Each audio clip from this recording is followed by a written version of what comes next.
Thank you, Mr. Chairman, and thank you all very much for inviting me here from coming over the sea to present something on climate change. And now we heard from Garrett already what actually risk is. It's important how to deal with that in resilient farming. And I'd like to show you, or, well, not show, but discuss a little bit with you what the possibilities are. But before we go to that, I think it's important first to have some questions related to climate change. And first, I like to go through this type of things here. What climate change effects is, what can be expected, what are the effects we can expect on crop production, what is the effects on plant diseases in different regions in the world, and then the most important part, how can we adapt to these effects? It's probably good to know we're talking about climate change if it's new. It's absolutely not. It's of all times. And I like this here. There's the little ice age. Many of you probably don't know that it ever existed, but that was a period of extreme coldness between 1500 and 1850. It's this period here. All these graphs are different models. And in those days, it was pretty cold in Europe. And what happens in those days, we had cold winters.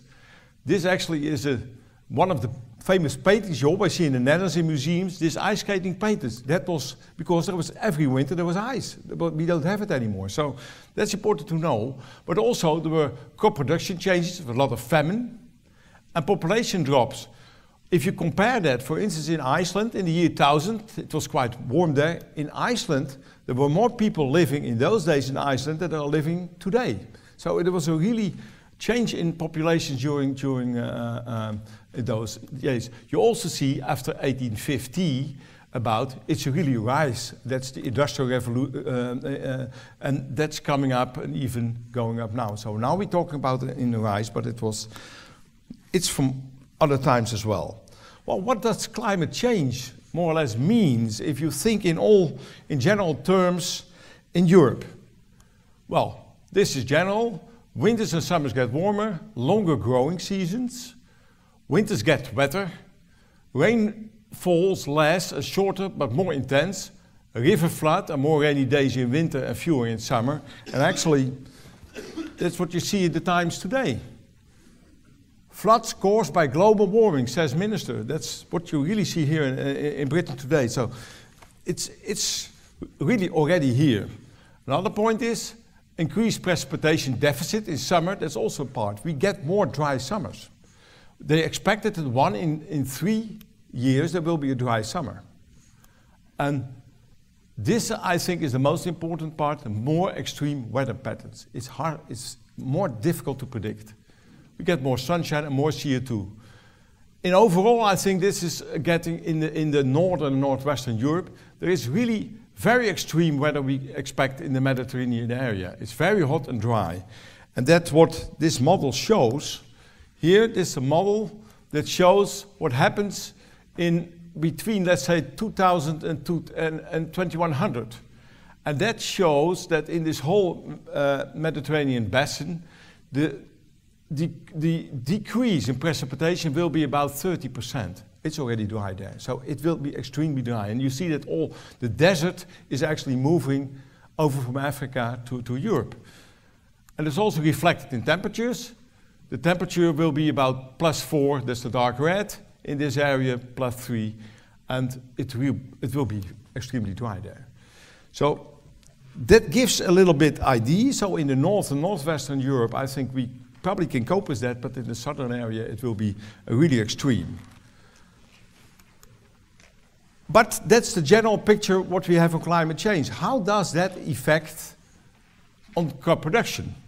That's the question actually we ask ourselves. We're sitting here because that's our important point.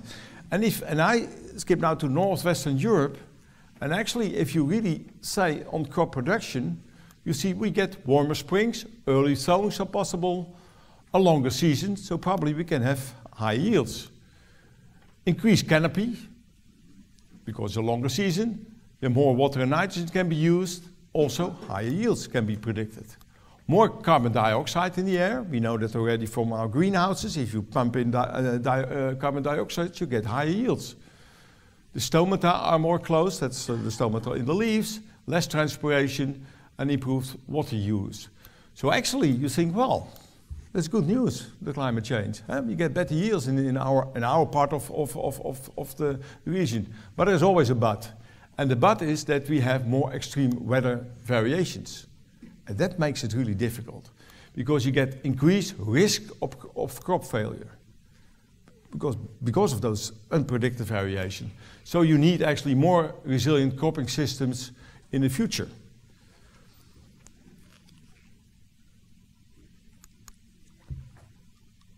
If you think then, in the third part, what is the climate change impact on plant diseases in different regions of the world? Because that's the topic I want to talk today. And that's not a very easy question to answer, because plant diseases are, let's say, the result of a triangle in an interaction. The disease progression in a certain crop has to do with the disease itself, the type of disease, the pathogens, the inoculum, so the amount that is there, but also the virulence. Is it aggressive or not? How easy does it spread? And those kind of things. That's the disease part. There's also the crop part is quite important. One of the most important things is how sensitive is the crop for a specific disease. And it deals, of course, with resistance, but also with the habitat of the crop. Another thing is the environmental factor on disease progression. Leaf wetness, for instance, is quite important. The temperature, CO2. So all these factors are together something to say about the disease. So in the long run, I think it's not easy to make no general prediction on plant disease by climate change. Effects on the three legs of the triangles will it have? Various diseases will different in those three legs. There will different effects as well. But there's another effect, and that's what we actually don't know. Climate change can also affect natural enemies. They can go up or they can go down. If crops are moving further to the north because it's warmer, it's the question you can have, are the same natural enemies there in the soil or not? So it can be more another type of growing. So there is actually no knowledge on the long-term effects available, and models, you can try to model it, are incomplete. So it's get a general picture on diseases. It's not very easy to say general things, but I like to give you some examples for what we know already. And then I come back actually to the three main factors of climate change. That's increased temperature, increased humidity, and increased CO2. That's all the two. And I like to combine those two, temperature and humidity. They both play a role in this triangle. And most data we have from this type of studies are coming from data from the past. Some experiments, but those are quite limited experiments in doing this, because it's mostly long-term experiments on how to do that. But also modeling is, of course, quite important, but most models are still quite incomplete.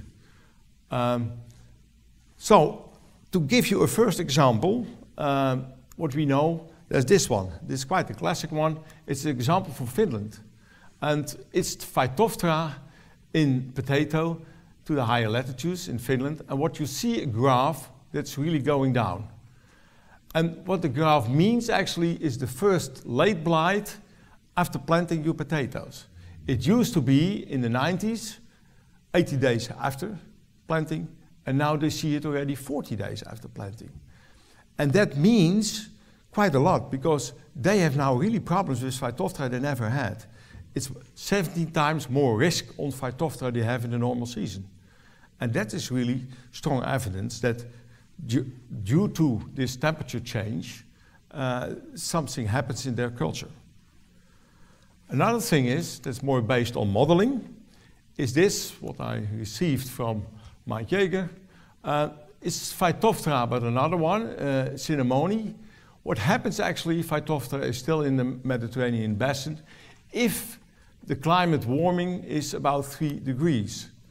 Well, then you can clearly see that this Phytophthora cinnamoni is really moving northwards on all places, even to in Scandinavia.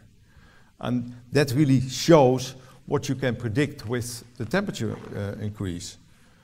Another one, that's what I received, that's from Butterworth, and I received from Mike Jaeger as well.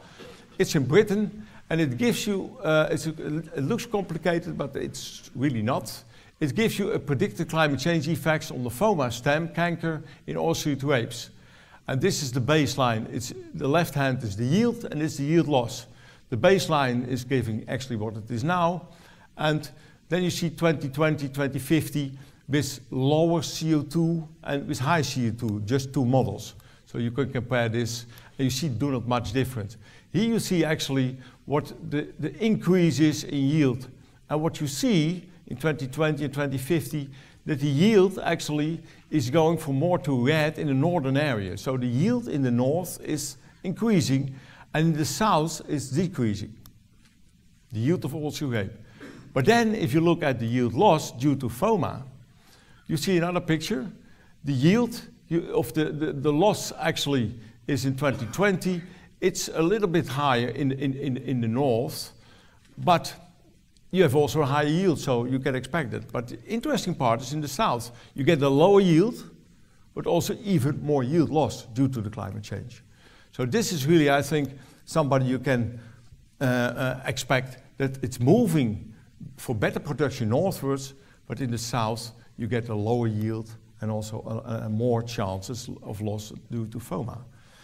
So those things you can sometimes see that increasing yield and disease pressure are not coherent all the time. Another thing is that's also known already in the US. That's the nematodes.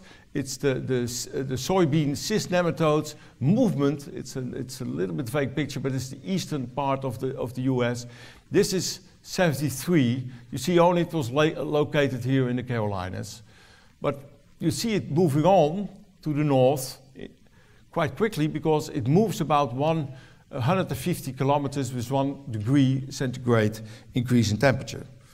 So that also shows that these diseases, also soil-borne diseases, will move due to climate change.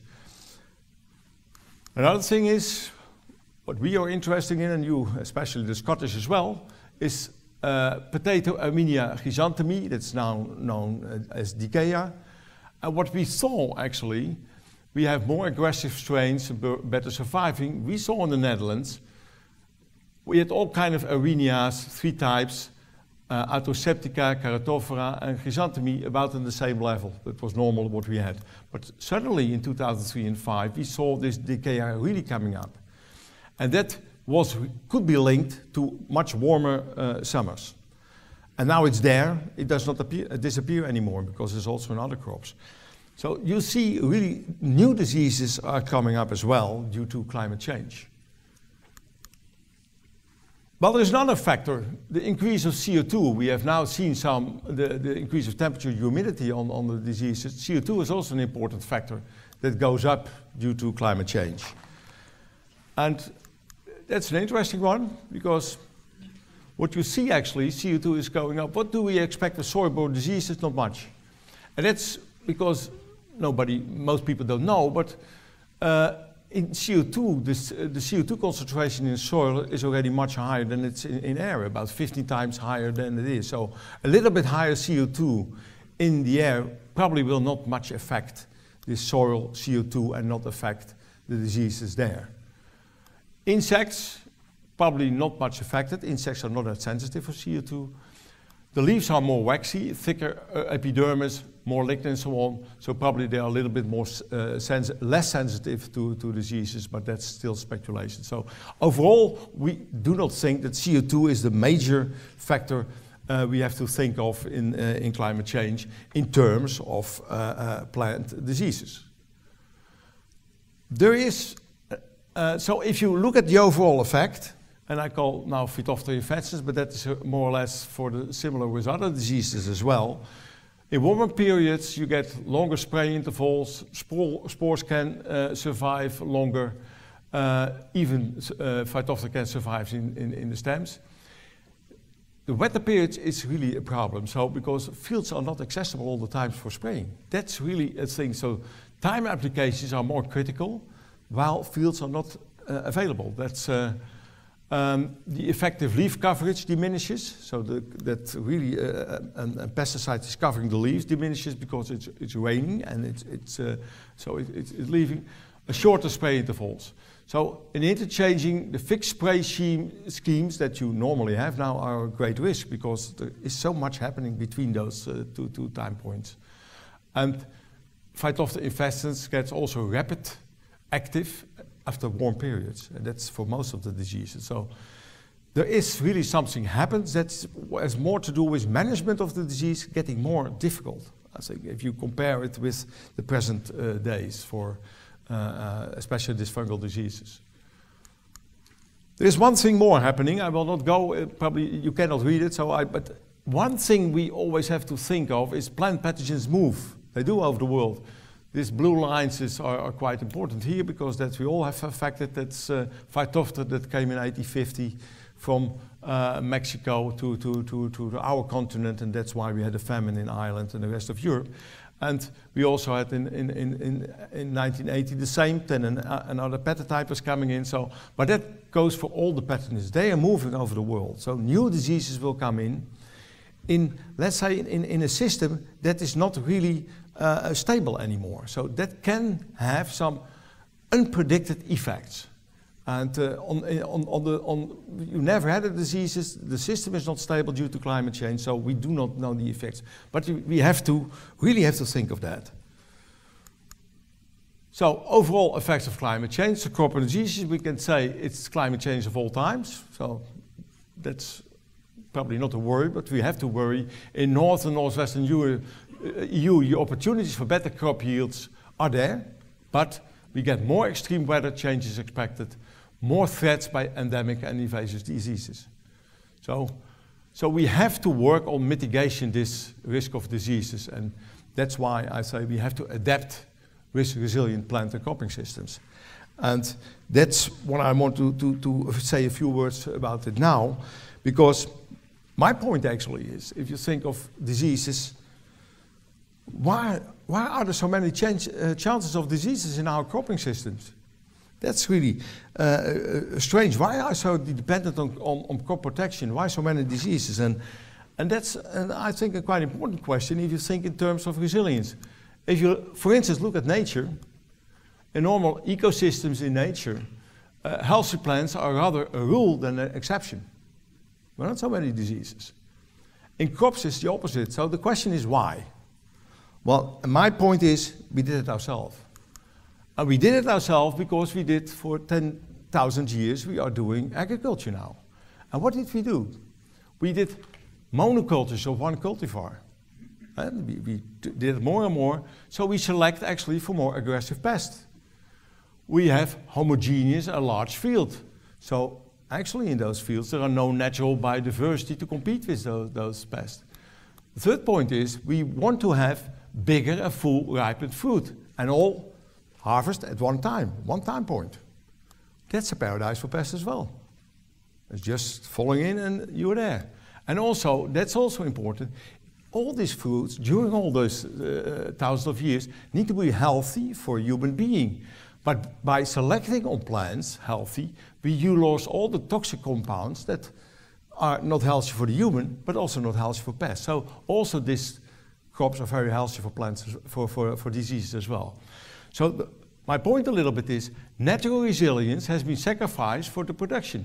Of course, otherwise we couldn't eat. So we needed, by doing that, heavy crop protection. But the point now is actually, how can we recover such a resilience without losing our productivity? I think that's the challenge we have to work on now. And there are some chances to do that. I give you 4 examples. I like to go through that. How can we try to recover that resilience with our modern technologies?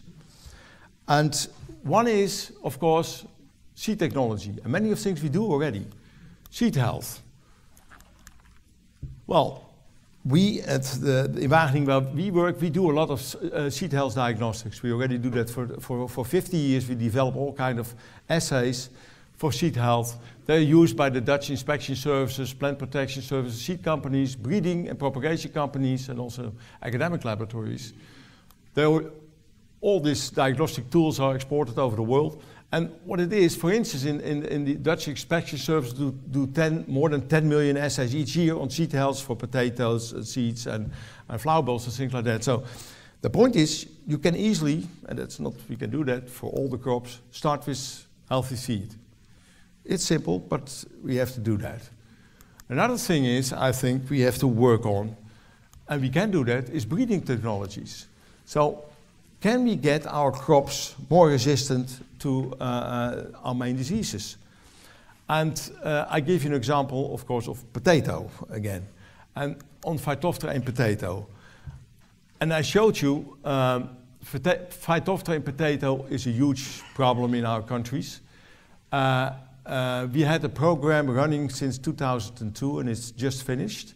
And I will say a few words on that. But the important thing is, there was a new mating type. That was what I showed you before. In 1918, a new strain was coming from Mexico. That was a new mating type. And there was an increase in biodiversity and genetic diversity of Phytophthora at that time. It means actually that there was also new virulences coming in. And that means that the new mating types, that was about in 2000, 1990, all the 11 R genes, resistance genes that were in the present potatoes, bred during the years, were broken by these new mating types. It was also more aggressive, these new mating types. So there was a real problem in the Netherlands, but also well, maybe in Scotland it's even a little bit better, but we had to spray more than 15 times a year. And it means actually, it was an environmental issue, that 50% of all the fungicides used in the Netherlands are used against Phytophthora in potato. So that was a real problem. And we did a lot of work, and I just show you now what we did on resistance. And we used, I showed you the 11 R genes were already broken, so single genes were quite easily be broken by this Phytophthora. So you need to bring genes together, stack in one potato different resistant genes. You can only do that with DMO. But we did it with a new principle of DMO, we call that cisgenesis. And cisgenesis means that you use only genes that are in principle from potato that can be crossed as well. So you can also do it by breeding, but then it takes 100 years to do that. So but you can bring them together. You do the stacking of genes, 2 to 6 genes together. The idea is if you have more genes together, it's more difficult for Phytophthora to break. You maintain the variety, you only add some genes to an existing variety. We use Desiree, that's a well-known variety. And it stays completely the same, only it has a couple of genes in it. We do resistance management because that's an important part as well.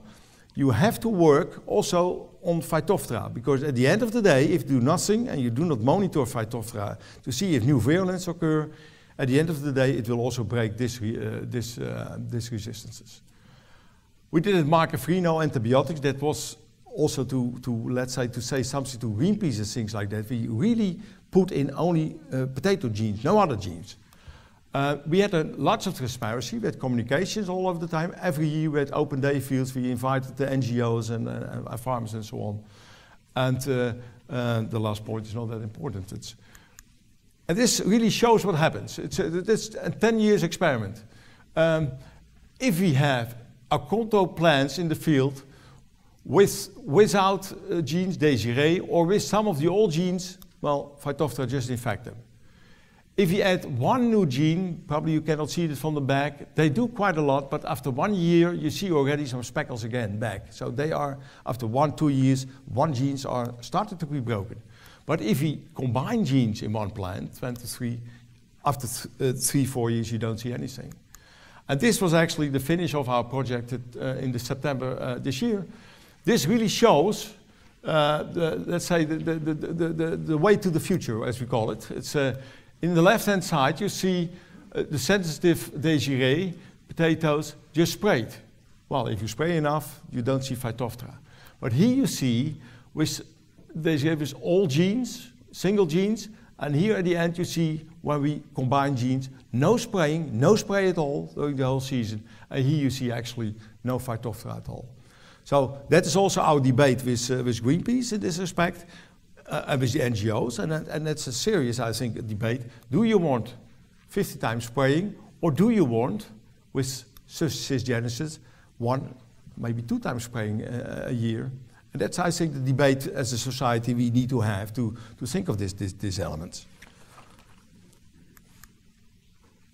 An important part, I think, is also this one, and that's really, I think, for resilience a very important new issue, is the supporting the microbiome.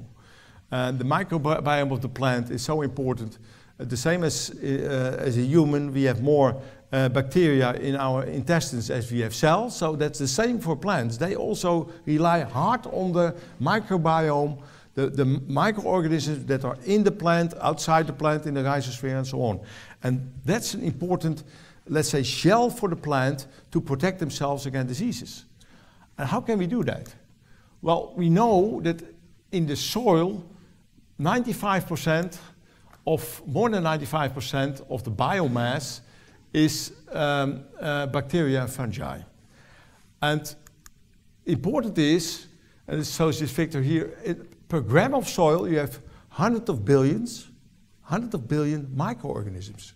10 to 100 of billion. It's a huge amount. They are there.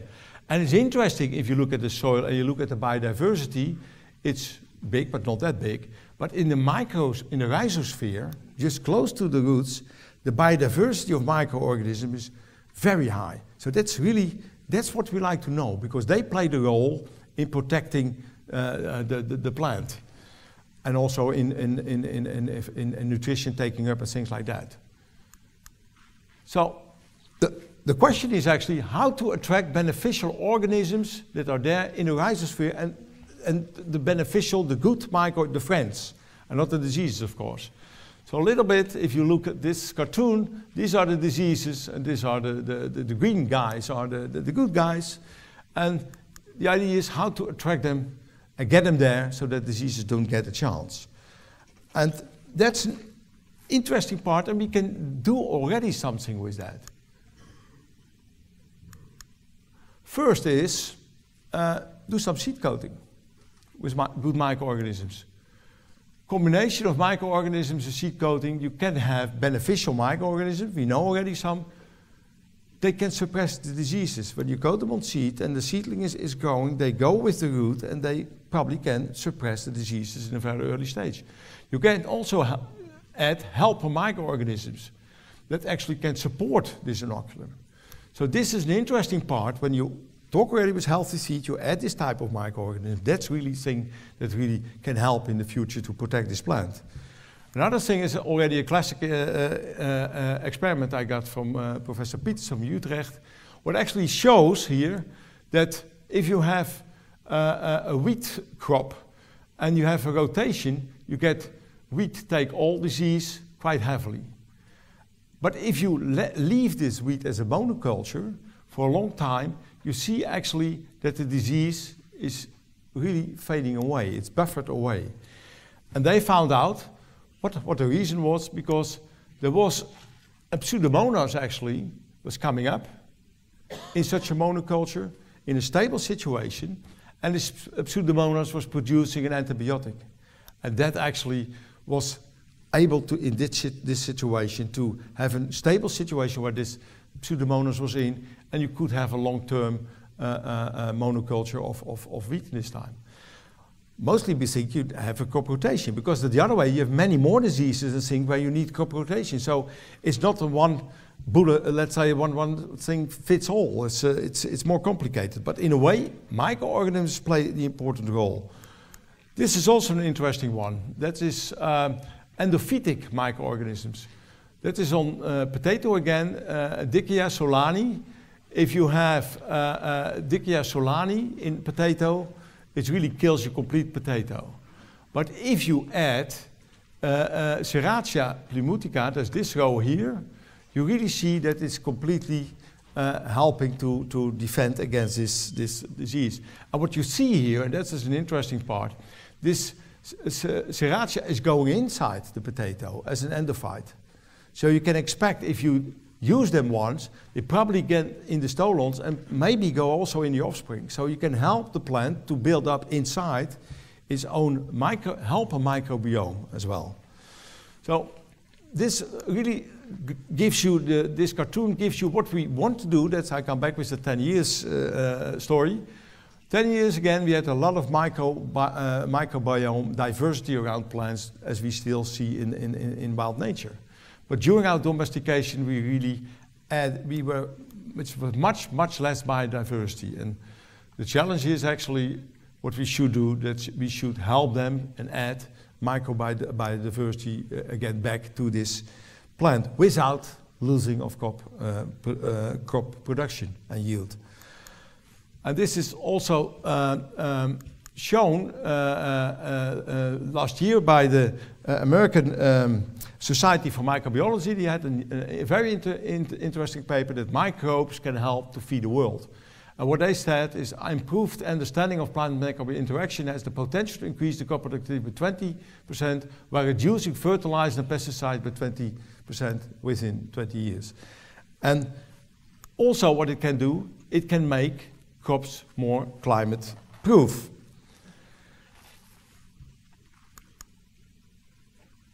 I talk now on the microbiome and all technologies, but also resilient cropping systems are quite important. How can you get your cropping system more resilient to, let's say, the variation in weather condition that comes from the climate change? And well, you can make a long story out of that, but I make it short. I have only one slide. And actually, it's what we're already doing. And we had a conference a couple of years ago, and we did a lot of discussion and say, what actually is to make it resilient? Just improve your IPM.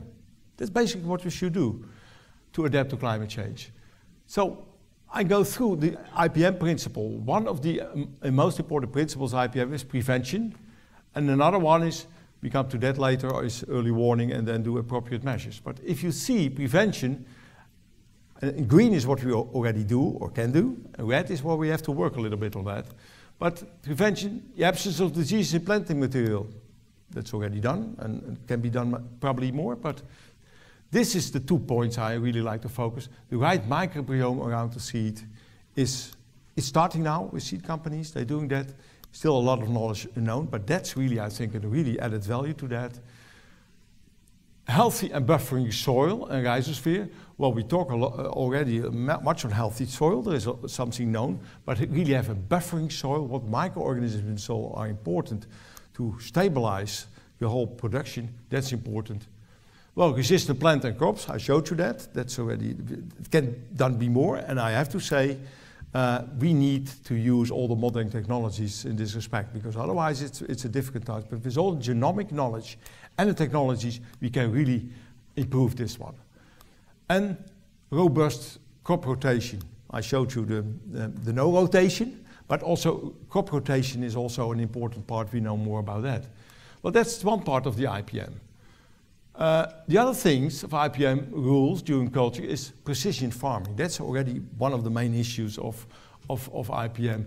And that is monitoring disease, early warning. That's a very important part of IPM. The earlier you are with very sensitive monitoring, and nowadays it can be done with drones and things like that. So early warning, the earlier you are, the better adapted measures you can take. If the disease is already too far, then you have to spray immediately with the heaviest compounds you have. But if you're early, you have other methods to do. And take appropriate measures. I think precision spraying is still in place for a lot of time. Well, biocontrol, I think in greenhouses, we have it already quite well organized, but then you have, of course, a protected atmosphere where you can use them. For the open soil, open culture, for the arable culture, I think this is still an important part to go. How can we good biocontrol let's say, as an extra to pesticides for having them in place? Well, the point is there, if you do this all, you have less chances for devastating diseases. You're much more robust. And also, you have less chances to complete crop yield failure.